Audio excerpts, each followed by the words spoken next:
Welcome to Suffering to Sovereignty. This podcast explores how unresolved trauma shapes our nervous systems and, in turn, how we lead, communicate, and perform in high responsibility roles. Let me begin by setting a clear frame for this space. These conversations are not therapy. They are structured dialogues designed to increase awareness, restore executive function, and bring compassion to patterns that often go unseen in accomplished professionals. You are always in choice here. What you share, how deeply you engage, and when you pause. My intention is not to fix or diagnose.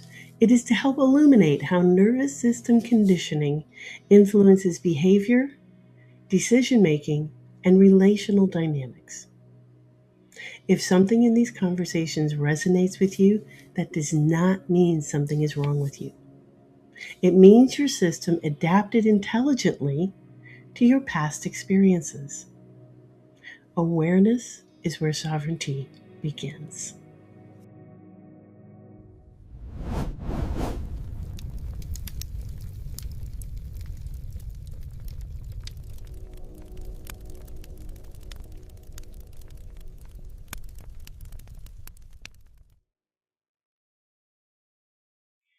Today, our guest is Matthew Zachary, author of the book We the Patients, and honestly, he is starting an entire new movement in healthcare.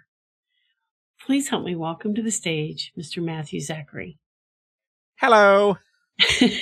Matthew, tell me a little bit about who you are, about the book We the Patient, and the movement you are championing. Yeah, there's no short answer, but I'll do my best. Okay.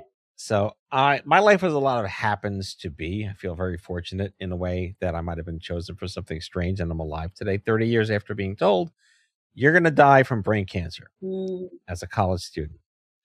I found myself happening upon a cancer buddy during the Live Strong era. I found myself happening upon being given a microphone to launch a podcast in 2007, to launch a nonprofit for young adults called Stupid Cancer. I found myself in all sorts of interesting places to start to witness as an independent advocate, policy wonk, agency person, media platform, talent, whatever, that, and I mentioned this in the book, of course, and in all of my talks. What I've witnessed over the last 3 decades in terms of policy, advocacy across cancer, anything else, like anyone else, is that we keep going to Capitol Hill for pretty pictures and hoping they do the moral thing for us. And I think we've learned, especially in the last couple of years, that morals don't matter anymore in this country, especially when it comes to what we would consider a patient right. Yeah. Coupled with the fact that big insurance is now our doctor and is now our destiny, it doesn't matter that 30 years later we have great drugs that we didn't have when I was sick. We had 4 drugs in the 1990s. We have all these beautiful diagnostics and therapeutics and med tech devices and crazy, amazing things. But as long as insurance can keep saying no and pretending it's your doctor, we can't solve that through morals. No. So my position economically, and I'm not a health economist, is that what would it mean for the American consumer who happens to be a patient that is very unhappy with their health insurance, whether they're employed, a caregiver for their kids, dealing with their parents on Medicare, on Medicaid for whatever disability? What would it look like if we all organized, kind of like a union in a sense, but more of a voter bloc, not a PAC, not a lobby, and exerted something I learned words called civic power. And one example of how this works successfully, love them or hate them, is the NRA and Planned Parenthood. They came up with a single issue. They don't care whether you're blue, gray, black, white, Jewish, Muslim, anything. They just care that you care about this one thing. Right. I'm fairly confident after all the relationships and networking events that I've attended, no matter who you voted for in 2020 or 2024, No one voted for this. No one voted for health insurance to become your doctor and make sure that your aunt dies on hold because she needs a medication and her doctor can't give it to her. So the long story is, I mentioned this is a moderately lengthy answer. What do patients' rights look like when you go after money and power and civic power and electability threats versus you should do this because it's the right thing to do? That's the movement I'm building for the country. And it's an amazing movement. If you are not following Matthew on his social medias, you need to, because he is doing tremendous work. Matthew, let's back up a little bit. You were diagnosed with brain cancer at what age? I was 21. Who were you prior to that diagnosis?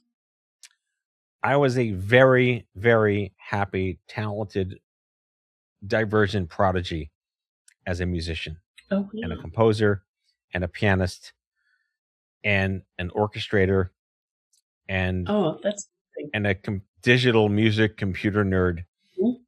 Mm-hmm. And I had studied with an extraordinary Juilliard trained Austrian musician graduate. And I had studied with some jazz musicians in New York City. My mom is a Broadway nerd, so she forced me to learn all the beautiful stuff from like vaudeville to Sondheim and Andrew Lloyd Webber. And I wrote TV commercials and I wrote soundtracks. And when I got to college, I was composing for orchestra and writing symphonies and modeling myself after my favorite, film composers. That's who I was. And I had every plan. And not many 21-year-olds have a plan. But in 1996, I had a plan that I wanted to go off to USC Film School and study film composition. And of course, become, who else? John Williams. And what happened? Man plans and God laughs. That's what happened. Yeah, pretty much. Yep. So it was during the, hang on my glasses. It was during the summer of 1995. I was interning, ironically and interestingly, at the World Trade Center on a very high floor, and I was fixing toner. I was like the toner kid that went around. God, was it Dean Witter? I think it was Dean Witter. And I just fixed printers, hundreds of printers. I was running around fixing toner and unjamming printers. Office Space movie style, before that movie was popular. And I started to get like strange headaches, but they weren't like normal, like frontal, stressing over like a test kind of headaches. They were in the back of my head, like like behind my ear. And you're 21, you're invincible. It's nothing, whatever. Right. Yeah. I wasn't playing piano. Yeah. Walk it off. That was 80s therapy. Walk it off. You look great. Yeah. And I didn't think to go to a doctor, tell my parents. I just dealt with it. And I thought it was like maybe the elevators would give me vertigo, because anyone who ever had the privilege of working or going to the World Trade Center, the original towers, those elevators were powered by the flux capacitor. They did all sorts of crazy magic. I don't know how they worked. But I wasn't playing piano as much that summer because I was off. And when I got back to school in August, September, I started to rehearse again. And I noticed that my left hand, where is it? There we go. Couldn't do this as well as it used to. And in the music world, that's called to arpeggiate. Yeah. I could no longer arpeggiate with the fine motor dexterity I remember having when I finished my junior year of college. Because I thought, oh, that's strange. I'll just play with the other hands, like Mozart style, like Amadeus when he just switched his hands. And all right, great. And the headaches were there, but whatever, I was doing fine. A couple of weeks later, my left hand is my dominant hand, so I wrote with my left hand. And I started to notice that I was having trouble gripping a pen, pencil, marker, a baton, to conduct. I conducted also. That's weird. Whatever. I finally decided to go. My roommate was like, just go to the doctor. And by the way, he was like pre-med. So he's like, fine, whatever. And went to campus. I was at Binghamton, and I went to campus services. And nothing against campus services, but it's what it is when you're 21. Yeah. And I forgive this for being what it was. I it's not like I'm sorry this happened. This was the 1990s, and I went there. The last thing a campus doctor would think when a 20-year-old comes in and his left hand isn't working is it must be a brain tumor.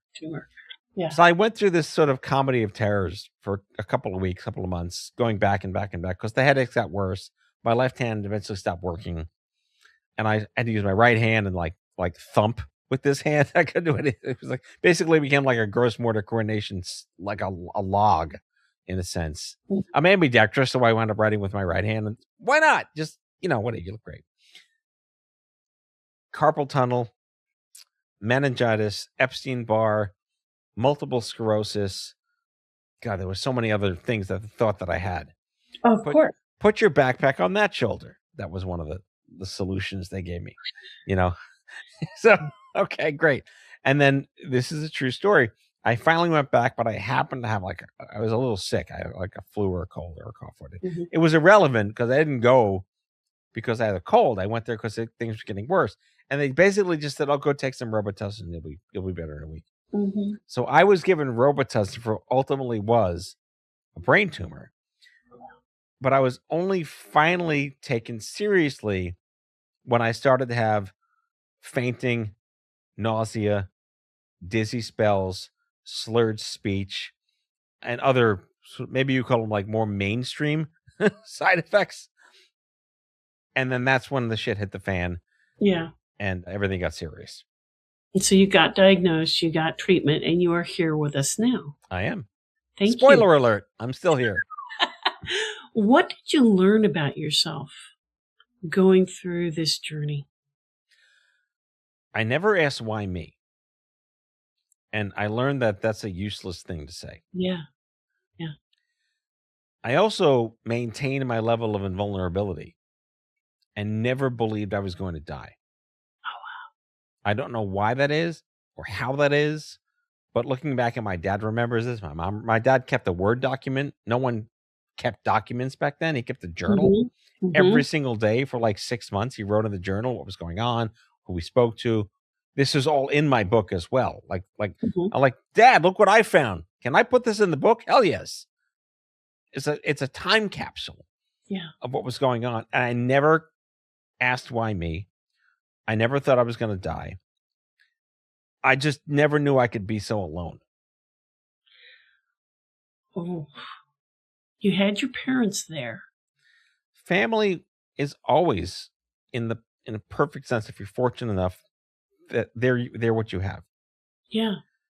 But I don't fault them. This is normal. All of my friends went off to grad school. Yeah. We had just gotten email at our colleges, but we couldn't use them anymore because we didn't have the grad school email addresses. Right. And we kept burning through our AOL floppy disks, so we had no consistent emails. So I was just viciously alone. And again, timing, history. Yeah. Antiemetics had just started to come out. There were no Emend or Procrits out there to support white cell boosting. There were really no skincare products to protect you from the burns. I swam in Vaseline and Desitin. Oh, yeah. Yeah. Right. I mean, I'm speaking to a doctor, like you understand what I'm saying here. I do. Yes. We were paying out of pocket for Kytril, which wasn't on market yet, wasn't approved yet. It was still going through the trials. $80 a pill, 10 pills a day, 3 months, 4 months, 5 months. I learned about a medication for dry mouth by accident in an advertisement in Coping magazine on an end table at the doctor's office. I had lost all of my saliva. I had every itis in the GI space possible. And I found this little ad for something called pilocarpine hydrochloride. which I'm sure people still know what it is today. It was branded as a product called Salogen by MPI Pharma. I had to call like a sales rep and say, I need this. Also wasn't covered. But I brought it to the oncologist. I was like, can I have this? Like, I didn't know this existed. So what I was taught, that you shouldn't have to do the shit on your own by accident. Right. So those are my big learning curves. I'm sure that contributed to you feeling alone, was you had to figure things out on your own without the support of your physicians. Right. You also told me about another time when you didn't have the support of your physicians that also involved vomiting. Tell me a little bit about that experience. All right. So my neurosurgeon was a mensch. He was a great guy. He was Orthodox Jew, met us on a Shabbos to discuss the care in the case. Great guy. Still a great guy. We're still in touch.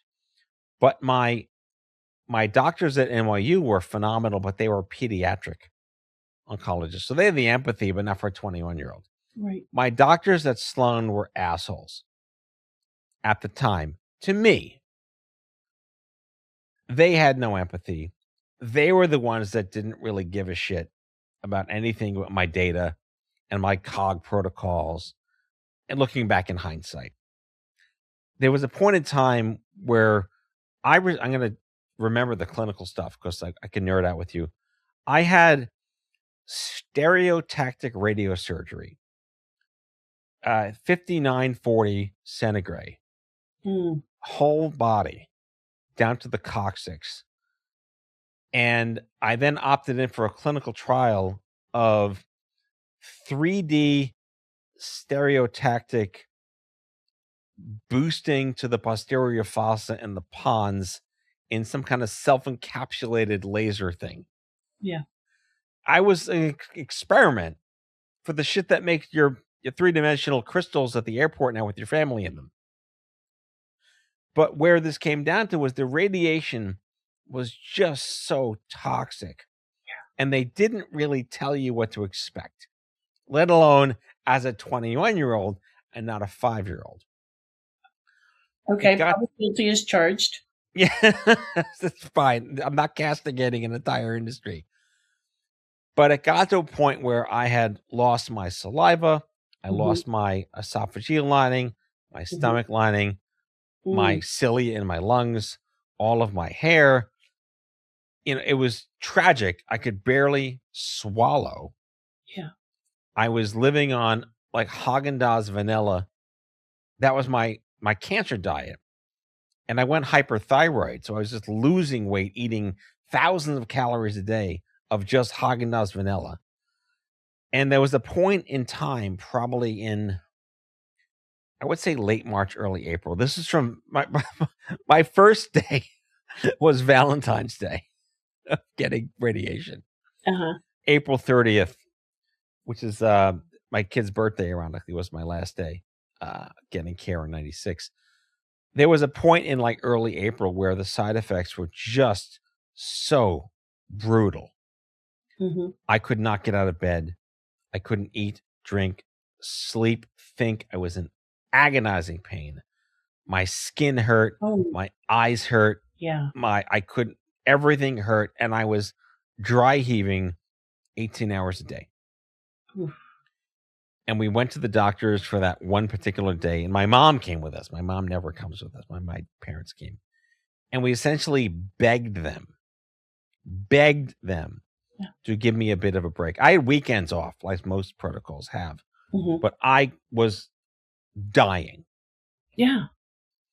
And they basically said, no, the protocol is the protocol is the protocol. Like lemmings. That, to this day, I mean, I'm kind of, I wasn't over it, but you know, it's been 30 years and we can say trauma informed, whatever. I want to believe that level of apathy doesn't really happen anymore. Of course, that level of radiation doesn't really happen anymore. But I know side effects still matter. There are probably more wraparound therapies that make it less worse than I had it. Especially, I just learned about the cold caps, the cancer hats for women. They don't lose their hair. That's phenomenal, right? Yeah, sure. These things exist now that didn't 30 years ago. So I don't say this with avarice.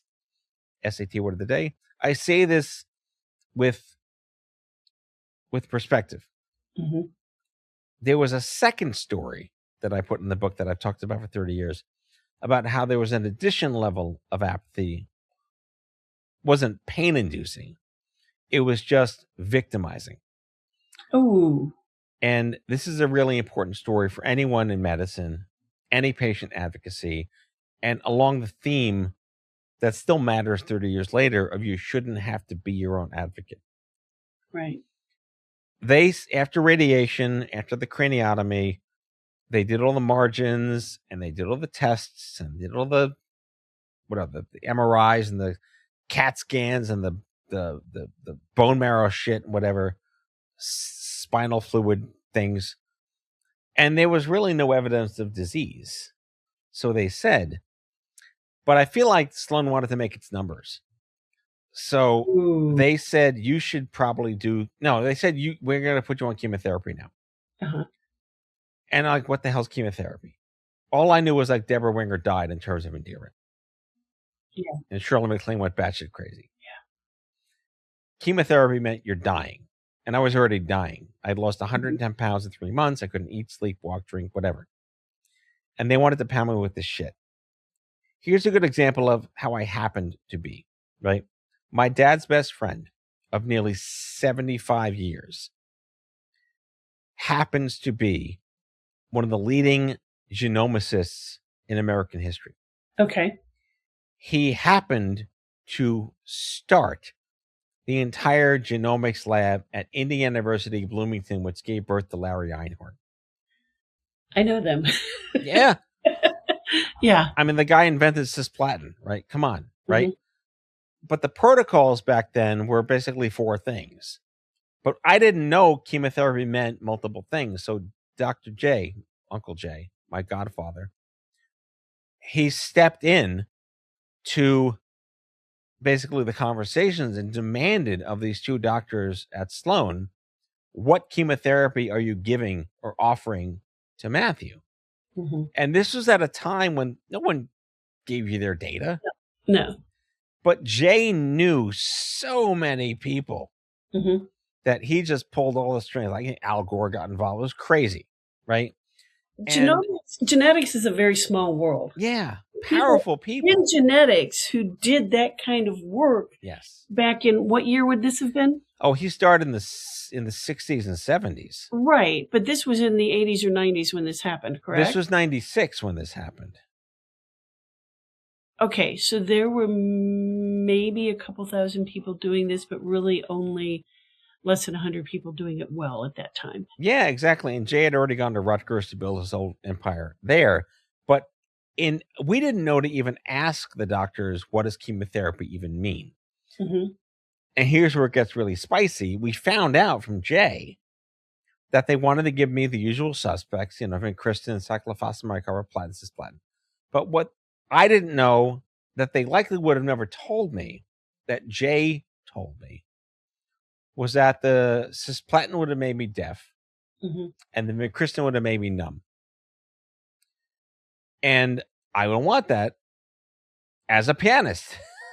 Right. If I were to live, the only thing that mattered to me at that time was being a musician. Yeah. So Jay had this very uncomfortable conversation, a 49-year-old man coaching his 21-year-old godson, mm-hmm. that I should say no to chemotherapy and avoid these side effects and risk dying earlier. Absolutely unheard of. This is an N of 1 story. So I went back to the doctors with my dad. By the way, they talk to my dad. They're not used to talking to patients, right? They're talking to 4-year-olds, right? Right. They're talking to my dad like, hi, I'm right here. Yeah. And basically said, I am declining chemotherapy because I'd rather die in 5 years, because that was their magic number, 5 years, COG protocol bullshit. Now, in hindsight, they pulled that out of their ass. I'd rather die in 5 years to rehabilitate myself in any way that mattered to my life right now than live 100 years with these fucking side effects. Right.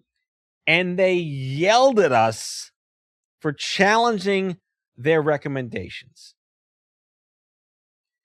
And I walked out that day, May something, 1996, and I've never, thankfully, been a cancer patient ever again. Wonderful. So now, when you are in a difficult situation like that, how do you respond differently? I got balls of steel now. I'm sure. So, I mean, And you're recognized as an adult. Hopefully, Yes. you're also treated as one. Also, I mean, like, the barriers are different now, though. Yeah. I have a lot of specialists that I still see 30 years later, Mm-hmm. but I know how to navigate all the crap when insurance still says no. Mm. So you shouldn't have to be me, have an Uncle Jay, have an advocate on your behalf. You shouldn't have to have that. That's the story today. Right. 30 years ago, we just didn't want to die. We fought for the right to live with dignity, quality. And I think, as Andy von Eschenbach mentioned, the former, NCI guy, we want to live with, through, and beyond cancer and eliminate death and suffering. Yeah. Right. I'm all for that. Yeah. But now you can't really do that when insurance says go to hell. So being your own advocate today means something very different than it did when I wished I knew to challenge these doctors without having an uncle. And is this something you address in your book? Very much so. It is the absolute theme of the book. It's the antithetical be your own advocate. It's like, it's really hard to just be your own advocate. Yeah. Right? You might have, I think I joke, I call it the congenital chutzpah. Not everyone has, Italians have congenital chutzpah. Some Jews have congenital. Not everyone has congenital chutzpah. So it's very generational. Right? And, know your body. Great. Mm-hmm. It's a cat poster. Mm-hmm. So I take this fairly acerbic positioning on all these things we have to have done or have to have built. There shouldn't have been a stupid cancer. There shouldn't have been a Nancy Brinker universe. There shouldn't have been, because we've been fighting these moral battles. Yeah. Just to not die, and then just to not die with a little dignity, and now to live with less shit. It's a beautiful transformation, but now the gatekeeper is big insurance. Yes. That's the book, the through thread. There are life hacks in the book, my favorite of which is whenever you're on a phone call with your insurer fighting a claim, you tell them your lawyer's listening. Nice. Or you tell them your uncle works for the local news station. Or you're 3 steps removed from, all things considered on NPR. Mm-hmm. Mm-hmm. Stupid little things that you can't prove, right? Oh, I'm on the city council with Mayor Blah on the health commission, right? That's the funnest thing you can do that you didn't think to do. That's not like learning how to file an appeal. That's not learning an external review. Just tell them your dad's a cop or something like that, right? Okay, so I'm trying to wrap my head around the idea of making these challenges fun.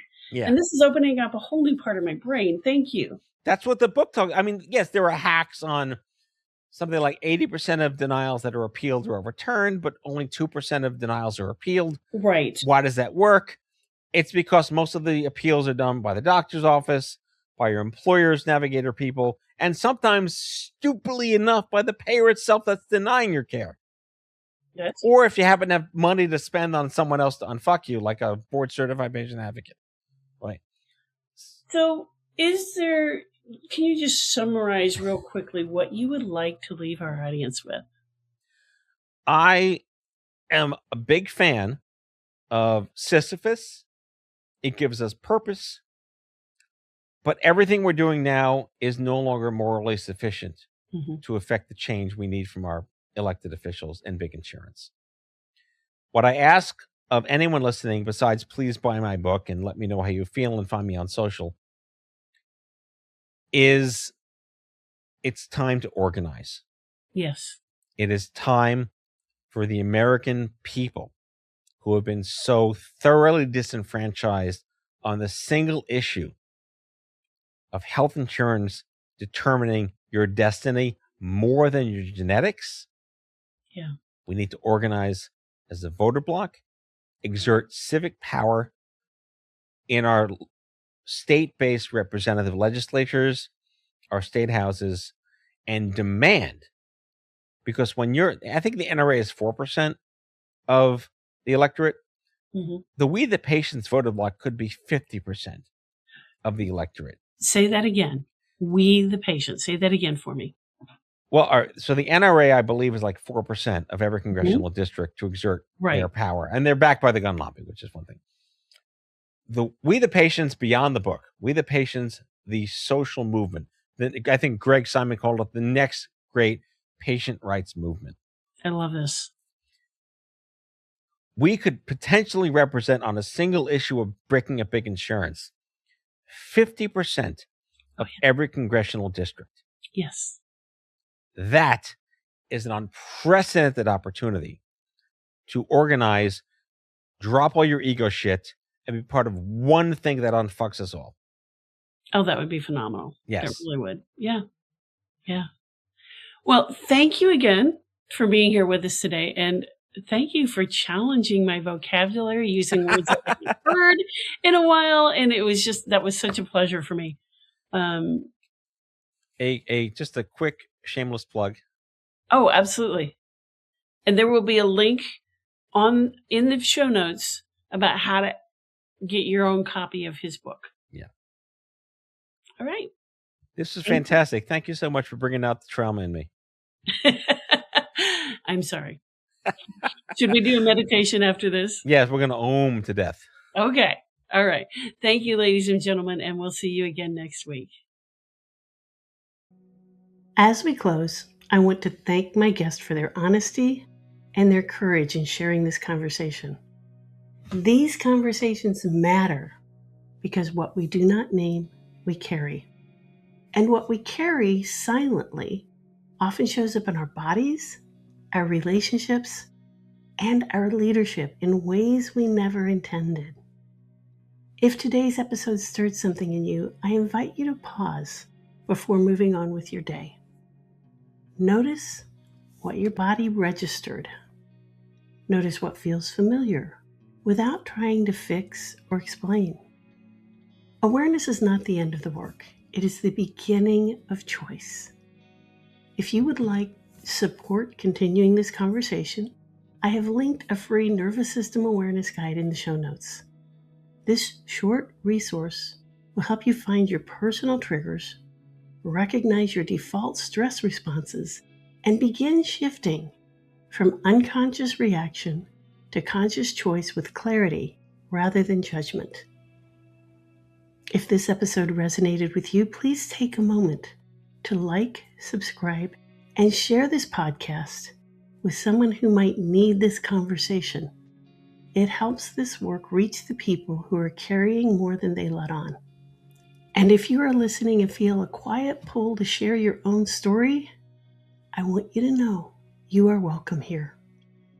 If lived or witnessed trauma has shaped how you lead, how you work, or how you show up in the world, and you feel called to have a grounded, intentional conversation, you'll find a link in the show notes to apply to be my guest. Thank you for being here. Thank you for doing this work. I'll see you next time.